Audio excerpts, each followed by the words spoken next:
Salut à toi, j'espère que tu vas bien. Je suis Noémie de Noémie Fit Sophro sur YouTube et Fitness et Sophro by Noémie sur Facebook. On se retrouve aujourd'hui pour une petite vidéo technique d'apprendre à comment bien faire une pompe. Donc si les pompes sont à bête noire, c'est le moment de rester avec moi. On va passer en revue comment bien la faire. Donc une pompe, ça travaille la poitrine, les bras et les épaules. Donc pec, triceps, deltoïdes, les abdos aussi, et ça va te permettre de renforcer ton endurance musculaire. Ok ?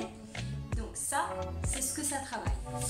Alors, il y a différents types de pompes. Si ça t'intéresse, tu peux regarder sur internet les différents types de pompes. Tu verras que il y a un panel de différentes pompes que tu peux faire. Mais aujourd'hui, on va s'attarder sur la pompe classique, plutôt triceps et pompe large. Ok, et on va démarrer ensemble. Alors, on va démarrer par la pompe main large. Donc, si tu as un tapis à la maison, tu vas mettre tes mains juste à l'extérieur du tapis.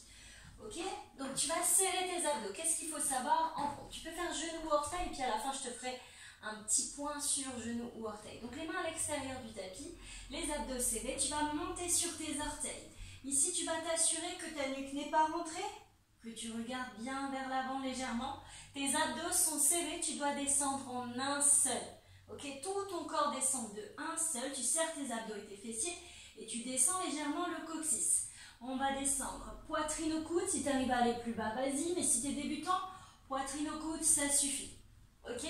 Engage la sangle abdominale et tu descends. Tu pousses tes coudes vers l'extérieur en pompe large et tu remontes. Attention à ne pas cambrer ici, à ne pas pousser les fesses vers le haut. On reste bien ici, solide, les talons vers l'arrière. Inspire et tu souffles. Ok, inspire vers le bas et souffle vers le haut. Tes coudes sont vers l'extérieur, de face, sur tes orteils. Repousse dans tes paumes de main. Yes, si tu écartes tes mains, plus tu vas engager la poitrine. On va maintenant passer à la pompe triceps. Pour la pompe triceps, on va être ici, cette fois, les mains sont largeur des épaules. C'est assez challenging, surtout si tu es débutant. Donc si tu es débutant, essaye déjà la pompe large. Ok? Donc, mains sous les épaules, là tu vas travailler les triceps, l'arrière du bras, pied largeur des hanches, tu vas serrer tes abdos et on descend. Attention à ne pas cambrer le dos quand tu remontes, donc c'est pas ça, et après tu montes, ok? On est un seul bloc, ok? Et attention, pas ici, ici, ok? Tu sens l'arrière de tes bras. Alors, un point important à savoir sur la pompe triceps, je vais te la faire de face parce que je le vois très souvent dans mes cours. Donc, sache que quand tu fais une pompe triceps, donc main largeur des épaules, ce que je vois souvent, c'est ça. Tes coudes, peu importe la pompe que tu fais, ne doivent jamais partir vers l'extérieur parce que tu ne travailles pas ton triceps et tu risques de te blesser au niveau des poignets. Donc, serre tes abdos et viens vers toi. Tu vois, je sens presque mes coudes frôler mon t-shirt. Ok? Alors, petite précision sur les pompes genoux. J'entends toujours beaucoup de monde qui me dit est-ce que les pompes sur les genoux, c'est aussi efficace? Alors évidemment, non. Les pompes sur les genoux ne sont pas aussi efficaces que les pompes sur les orteils.